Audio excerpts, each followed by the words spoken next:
Today's episode, how to cook the perfect prime rib. Thanks for joining us.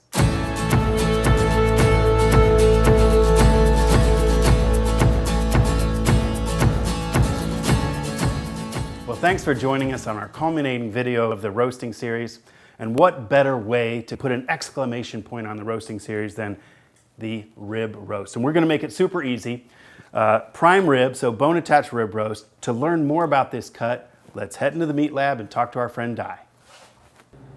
Hey Di. How's it going? Fantastic, because I'm making prime rib. Yes. Right, for the holidays, so we're making prime rib. We're not holding back. Help to. people understand what prime rib really is. So prime rib typically is referred to as a bone-in rib roast. Got it. So you can get these from your butcher in a 3-bone or 4-bone portion. All you got to do is look for that Certified Angus Beef logo to guarantee that tremendous flavor that's found in the rib. We're also going to do an easy carve version. That's a great idea. You'll ask your butcher to remove those bones for you, and then he'll tie them back on. So that way, after it's done roasting, you just take off that string, and you're ready to go and start slicing. And we'll still have that crazy good presentation. Yes. I'm actually going to try this carving myself. Good luck. Have fun. I'll be there soon. Thanks. So here's the technique that I'm hoping I can accomplish. We're going to take these back ribs off of the prime rib, but then reattach them and tie them, season it, and put it in the oven. It's really as simple as that. Listen, if you feel a little intimidated using a boning knife, go ahead and have your butcher do it. It's really fine. They can do this. But if you're up to it, all we're doing is sliding these back ribs off, meaning we're going to follow the bone that curves. As you can see, this bone curves this way. I'm just going to kind of follow that bone to remove these. And it just takes careful knife marks.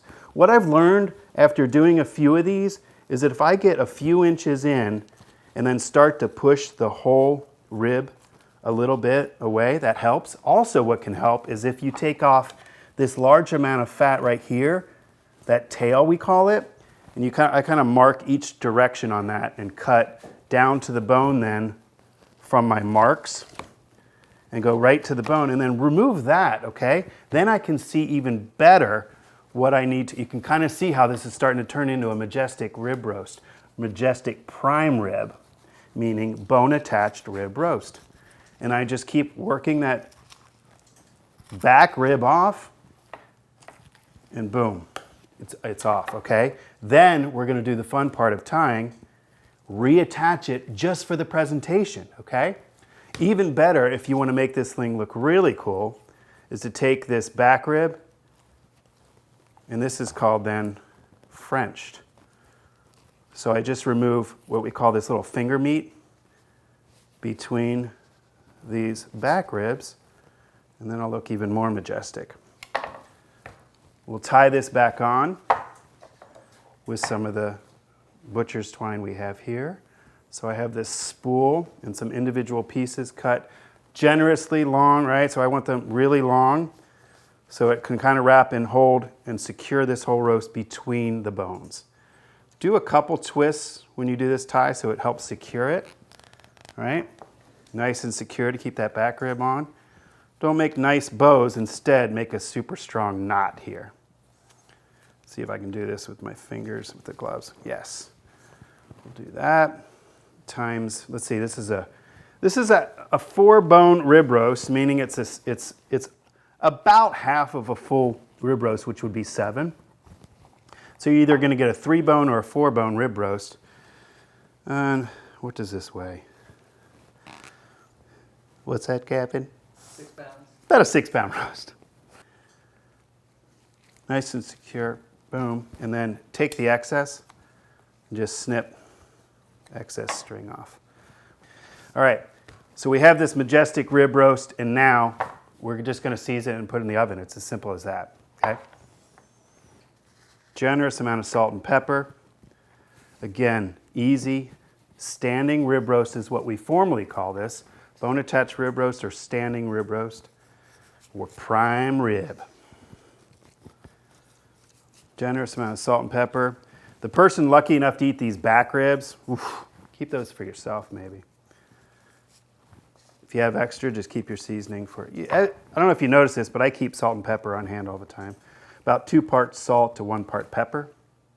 You know, the benefit of the bone is really it's just such an amazing presentation. But the reason we did the easy carve is so that when you go to slice this at the table or on your carving board, you don't have to worry about negotiating those back ribs. You can just remove the back ribs and slice this as a boneless rib roast, but then present it to the table as if it had the bone attached. Boom. We'll put this in the oven.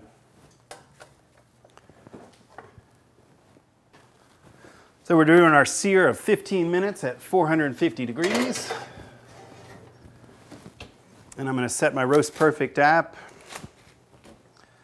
Let's see, I've got a bone-in ribeye roast, prime rib, weight of 7 pounds.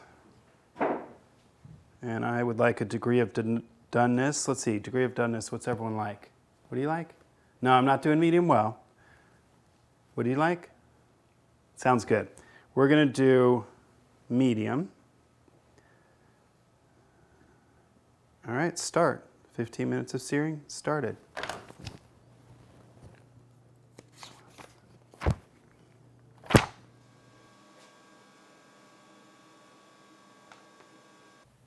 All right, so we're out of the oven. Let's just put a thermometer in there and make sure the temperature is our target.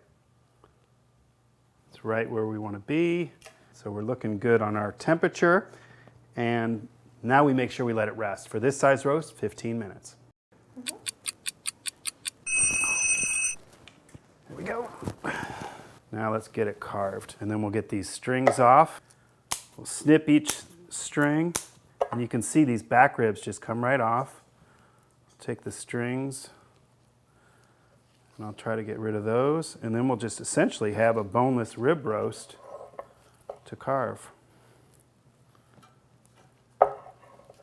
Let's carve this guy up.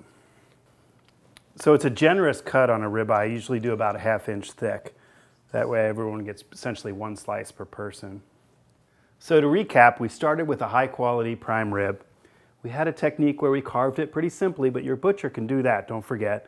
But then reattach them and tie them. We seasoned generously with salt and pepper, seared about 15 minutes at 450 degrees, dropped the temperature to 325, and that's when we spent the bulk of our time roasting.